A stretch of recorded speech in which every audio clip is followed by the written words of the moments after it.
नमस्कार, मैं मनोहर कुमार। 22 जनवरी को अयोध्या में रामलला का मंदिर का भव्य उद्घाटन होने जा रहा है।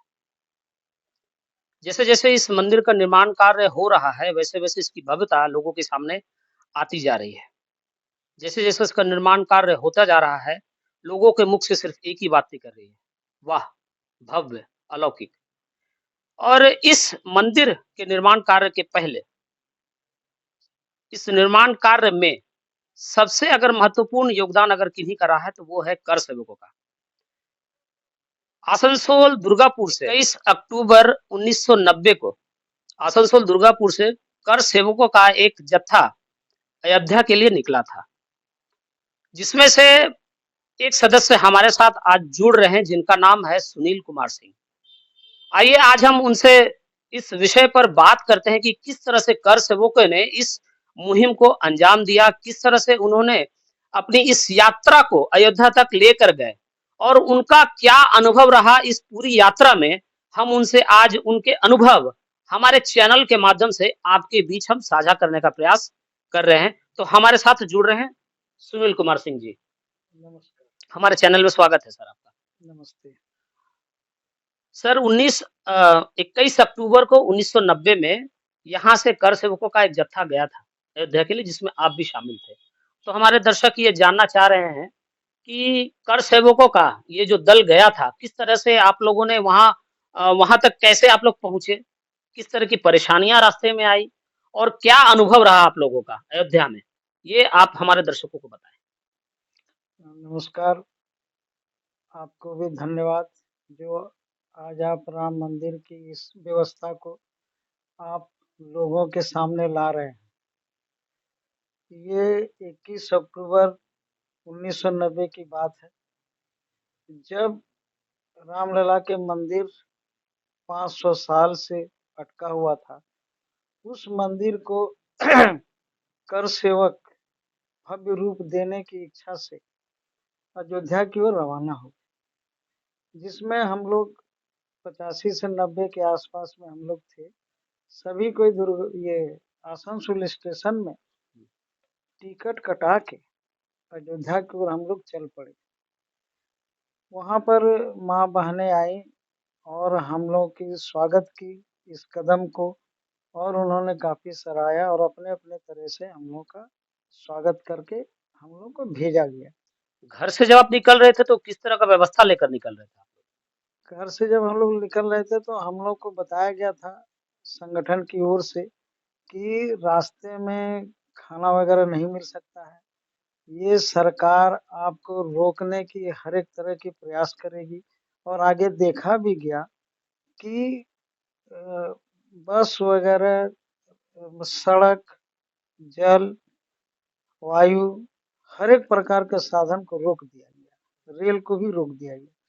तो ये सूचना की संभावना थी, इसलिए हम लोग अपने पास एक सैनिक की तरह से जो किट बैग होता है, जिसमें हर एक प्रकार का व्यवस्था रहता है, रात में रहने का, ठहरने का, खाना ना मिले, पानी ना मिले, उस तरह के सारा किट अपने पास था। मोमबत्ती, अगरबत्ती, रस्सी, प्लास्टिक, हल्का बिछौना, हल्का कपड़ा, ये सब हम लोग अपने साथ में लेके निकले थे। अच्छा, आसनसोल से आप निकले, कहाँ के लिए टिकट कटाया आपने? आसनसोल के हम लोग अयोध्या का टिकट कटाए, अच्छा, लेकिन हम लोग देखे कि बनारस में ही हम लोग को उतार दिया गया। किन लोगों ने उतारा? वहाँ पर रेल प्रशासन ने सूचना दिया कि यहाँ से आगे अब ट्रेन नहीं जाएगी, अंतिम पड़ाव यहीं पर है। तो बाद में हम लोग को पता लगा कि ये प्रशासन की ओर से रोक दिया गया। उसके बाद में हम लोग वहाँ से उतर के कुछ तो हमारे कर सेवक प्लेटफॉर्म पे ही पकड़े गए, जो वहाँ से निकल गए। निकल के हम लोग को वहाँ के स्थानीय युवकों के माध्यम से सूचना मिली। हम लोग 10वां घाट चले गए। वहीं पर फिर द्वितीय सूचना प्राप्ति तक हम लोग वहाँ पर थे। उसके बाद में हम लोग को सूचना मिली, आप लोग जैसे तैसे यहाँ से निकल के जौनपुर की ओर बढ़िए। तो ट्रेन तो रुक गई थी, लेकिन बस चल रहा था, इसलिए हम लोग बस से के माध्यम से शाम को हम लोग जौनपुर पहुँच गए। लेकिन हम लोग का अनभिज्ञ जगह में थे, इसलिए जौनपुर में हम लोगों ने साधन खोजा कहाँ रहा जाए, तो वहाँ जो है विश्व हिंदू परिषद के सदस्य से मुलाकात हो गई। उन्होंने वहाँ पर रखा, रात भर कठिन परेशानी में वहाँ पर रख के फिर सुबह उन्होंने वहाँ पता लगा कि आडवाणी जी भी गिरफ्तार हो गए हैं। लेकिन हम लोग को ये सूचना थी कि आप खुद लीडर हैं, इसलिए किसी की अपेक्षा नहीं करिए और अयोध्या पहुंचना ही अनिवार्य है, मेरा लक्ष्य है। इसलिए हम लोगों ने थोड़ा बिंदु मात्र भी हम लोगों को संकोच नहीं हुआ और अपने हम लोग जिस तरह से उत्साहित थे उसी रात तरह सर रात कहाँ गुजारे थे आप लोग और कितने सदस्य थे आप लोग, आपके साथ कितने सदस्य थे? हम लोग यहाँ मिलते बिछुड़ते रात में जब हम लोग इकट्ठा होने लगे तरह तरह के रास्ते से, वहां पर हम लोग फिर रात में जो है कि प्राय 50-60 की संख्या में आ गए। सुबह हम लोग वहां से निकले, स्थानीय लोगों ने बहुत मदद किया, रात में खाना खिलाया, सुबह रास्ते के लिए भी खाना दे दिया और वो लोग सूचना दी हमको कि अब बस वगैरह भी बंद हो गया है, अब पैदल जाना होगा। लेकिन उन्होंने कुछ दूर तक हम लोग को अपनी व्यवस्था से छोड़ाए थे, अच्छा क्योंकि सर, ये बताइए, बनारस में आप लोग उतर गए, तो बनारस से अयोध्या की दूरी कितनी है? बनारस से एक दूरी बाय रोड से 350 के आसपास तो होगी। ये 350 किलोमीटर आप लोगों ने कितने दिनों में तय किया?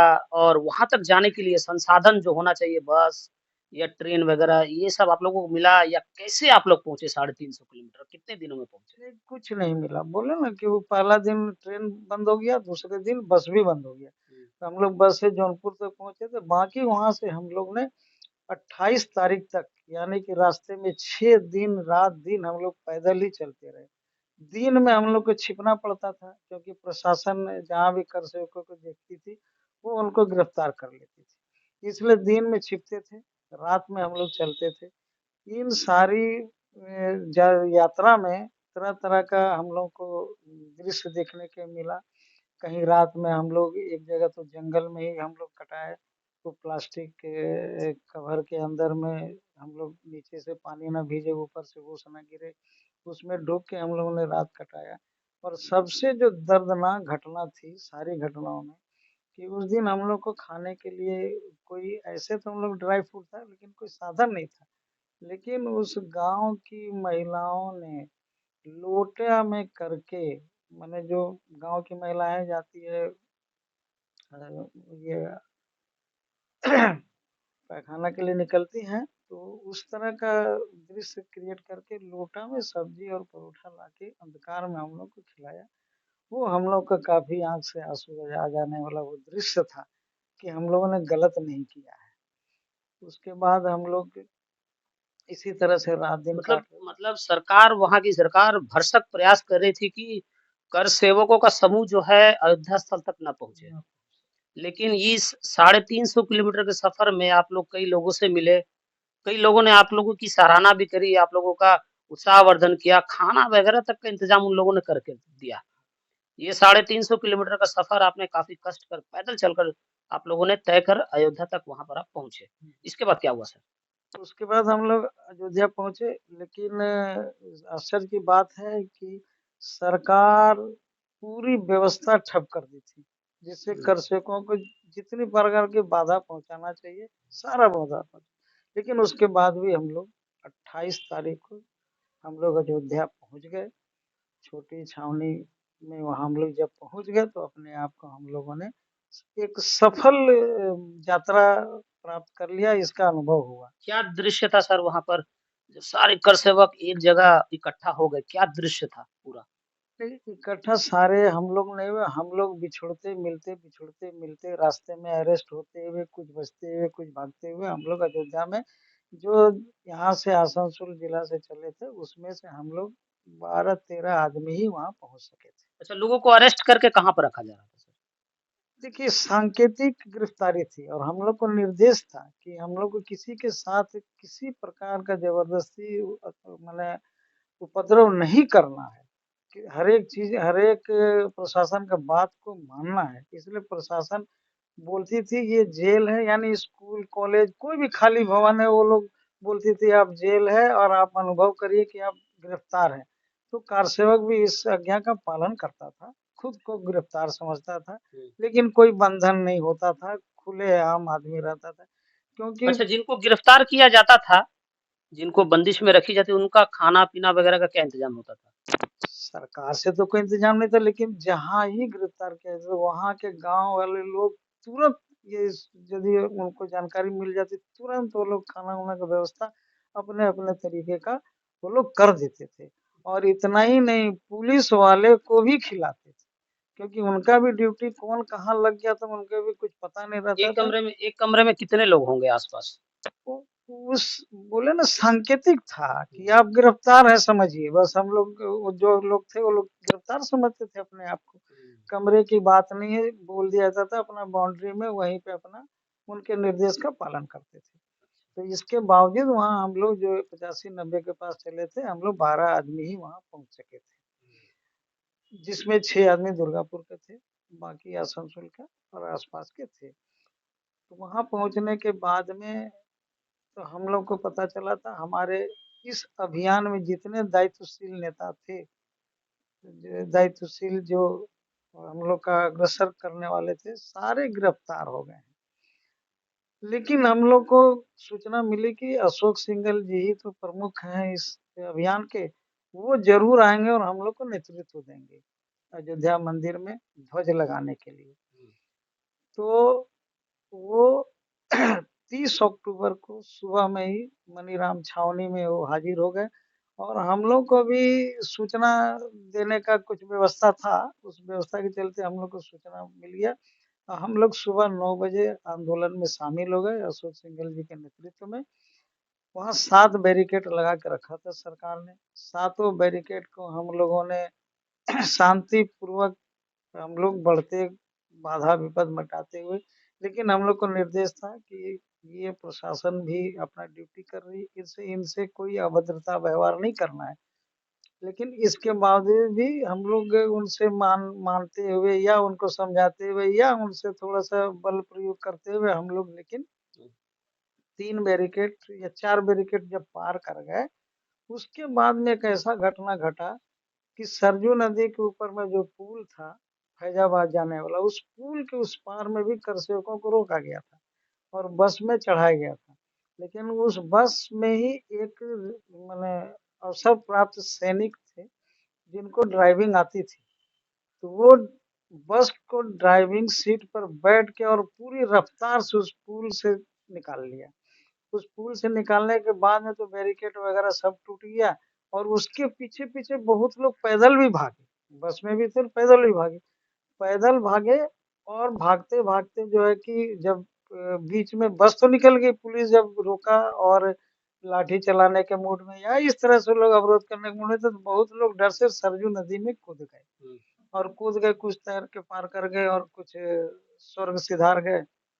अंधाधुंध फायरिंग वगैरह की भी घटना हुई थी जिसमें कई लोग घायल भी हुए, कई लोग मारे भी गए। ये सारा कुछ आपके आँखों के सामने भी हो रहा होगा। कैसा दृश्य था सर? कैसे देखते हैं उसको? क्या याद कर आपको क्या अभी महसूस होता है? वो दृश्य देखकर कैसा महसूस करते हैं हाँ, आप? तो वो बस अयोध्या मंदिर के पास बैरिकेड के पास जाके खड़ा कर दिया गया। तो उससे सुविधा हुआ कि उस बस के छत पर से लोग कूद-कूद के मंदिर परिसर में आ गए और वहीं के स्थानीय लड़के ने वहाँ पर मंदिर के ऊपर ध्वज लगा दिया। यानी कि जो मिशन था भारतवर्ष के हिंदुओं का, सनातनी का, वो मिशन उस दिन पूरा हो गया और बहुत गर्व का विषय हम लोग अनुभव करने लगे। लेकिन उस माने भक्त को भी गोली लगी और वो वहाँ से नीचे आ गिरे। लेकिन उनका परिवार भी इतना गर्वित था कि वो उस दिन चाय और बिस्कुट, लड्डू खिला रहे थे और गर्वान्वित अनुभव कर रहे थे कि हमारे बच्चे ने सारे हिंदू सनातनियों का माने सम्मान रख लिया, इसलिए गर्वित थे। थोड़ा-सा भी उनको मन में नहीं था। वो चीज़ हम लोग को देख के हम लोग को भी लगा कि अपना कष्ट तो छोटा हो गया, जितना कष्ट किए थे हम लोग। और अयोध्या वासियों से भी बहुत हम लोग को संतुष्टि मिली। उन्होंने जी भर के हम लोग को जो सहायता करना था किया। उसके बाद उस रोज़ जितना ही आंदोलन हुआ, लेकिन उसके बाद वाला दिन जितने जेल बनाए गए थे, सांकेतिक जेल सब टूट गया।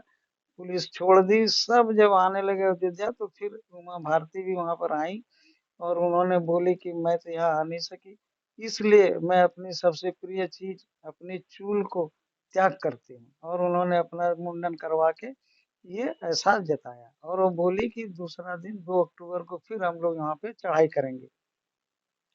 तो 2 अक्टूबर को उनके नेतृत्व में फिर आंदोलन शुरू हुआ। लेकिन इस बार शायद प्रशासन, हमें तो नहीं लगता है कि जो लोग निहत्थे कारसेवकों के ऊपर में अंधाधुंध गोली चलाए वो कोई प्रशासन का मनुष्य हो सकता है। हमको लगता है कि वो कुछ जो राम विरोधी थे ऐसे लोगों को ही ड्रेस पहना के और उस तरह से वो लोग तभी सफल हुए इस तरह से अंधाधुंध फायरिंग करने में, जिसमें कि हम लोग से काफी नजदीकी कोठारी बंधु राम कोठारी शरद कोठारी दोनों भाइयों को हम लोग के सामने ही मुंह में नाल रख के फायरिंग करके मारा गया। और दूसरे भाई ने जब लास्ट आने की कोशिश की तो उसको भी मार दिया गया। ये दोनों भाई कहाँ के रहने वाले थे? कलकत्ता के रहने वाले थे। तो साथी थे हम लोग। अब इतना गोली चल रहा था कि हम लोग पता नहीं लग रहा है कि किधर भागे ना भागे। हम लोग ऊपर से नीचे नीचे बैठते गए। इतना गोली चला कि पता लगता था कौन सा गोली आकाश में जा रहा है, कौन सा गोली शरीर में लग रहा है, कौन सा गोली दीवार में लग रहा है। इस परिस्थिति में हम लोग किसी तरह से सुरक्षित लौट के आए। ये बहुत बड़ी बात है। इसलिए आज हम लोग भव्य मंदिर का निर्माण हम लोग देख पा रहे हैं। भव्य मंदिर का निर्माण हो रहा है सर अयोध्या में और 22 तारीख को उद्घाटन भी होने जा रहा है मंदिर। अब आप कैसा महसूस करते हैं? वर्षों की तपस्या, वर्षों का आंदोलन जो है उसको अब एक रूप मिलने जा रहा है, कैसा महसूस करते हैं? हम लोग तो 90 में आंदोलन में उतरे, यानी कि 33 साल में। हम लोग ये सोच रहे हैं जो लोग 500 साल से इसके लिए तत्पर थे और लड़ाई लड़ रहे थे कोर्ट के माध्यम से और सामाजिक माध्यम से, तो हम लोग का तो अपना खुशी तो है। हम लोग उन लोगों की त्याग तपस्या को देखते हुए हम लोग को बहुत प्रेरणा मिलता है। सब मिल के ही इस प्रोग्राम को सफल बनाया है।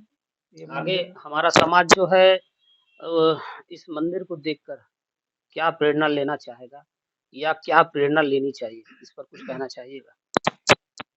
ये कहेंगे, इससे प्रेरणा यही है कि अपनी जमीन, अपना सनातन धर्म, हिंदू धर्म की रक्षा के लिए जिस हद तक त्याग तपस्या करना चाहिए वो करने की आवश्यकता है और सफलता एक दिन अवश्य मिलेगा। क्योंकि हम लोग देखे, मुगल भी हिंदू धर्म को नहीं खत्म कर सका, अंग्रेज भी नहीं खत्म कर सका, तो तत्कालीन जो विरोधी हैं ये क्या खत्म कर सकेंगे। ये हम लोग के मन में दृढ़ विश्वास और प्रेरणा है कि हिंदू धर्म न कभी मिटा, न कभी मिटेगा। कि जिस तरह से राम राज्य की स्थापना के लिए हम लोग सोच रहे हैं वो राम राज्य स्थापना 22 जनवरी 2024 को हो जाएगा। और लोग इनसे शिक्षा लेंगे कि श्री राम के तरह से एक भाई का चरित्र, एक पुत्र का चरित्र, एक पत्नी का चरित्र, एक राजा का चरित्र, सारा चरित्र इनमें भरा है। और यही मेरा आदर्श रहेगा राम मंदिर बनने के बाद। यही सीख हम लोग को मिला। बहुत बहुत धन्यवाद सर हमसे बात करने के लिए। नेशन भारत अ, प्रभु राम का सारा जीवन त्याग, तपस्या और सत्य पर आधारित था। उनमें दया और करुणा की भावना कूट-कूट कर भरी हुई थी। उनको मालूम था कि 14 वर्ष का वनवास जो उनको दिया जा रहा है, वो उनके लिए एक नया द्वार खोलने जा रहा है। तभी वो जंगल गए, धैर्य, भावना के साथ, कठोर तपस्या के साथ, असत्य, हिंसा का उन्होंने डट कर सामना किया। और 14 साल के बाद जब वो वापस अयोध्या लौट कर आए, तो एक राजकुमार से जो है, वो प्रभु राम बनकर वापस आए और हमारे समाज के लिए वो एक आदर्श प्रस्तुत किए। राम त्याग का नाम है। राम सिर्फ एक नाम नहीं है, एक भावना है, एक आदर्श है जिसे हम सभी को फॉलो करने की ज़रूरत है। तो आशा है कि सुनील सिंह सर हमारे साथ जुड़े, जिस तरह से कर सेवक वहाँ गए थे, उन्होंने हमारे चैनल के माध्यम से जो है अपना उन्होंने अनुभव आपके साथ साझा किया और 22 तारीख को जो है अयोध्या में रामलला का मंदिर जो है उसका उद्घाटन होने जा रहा है।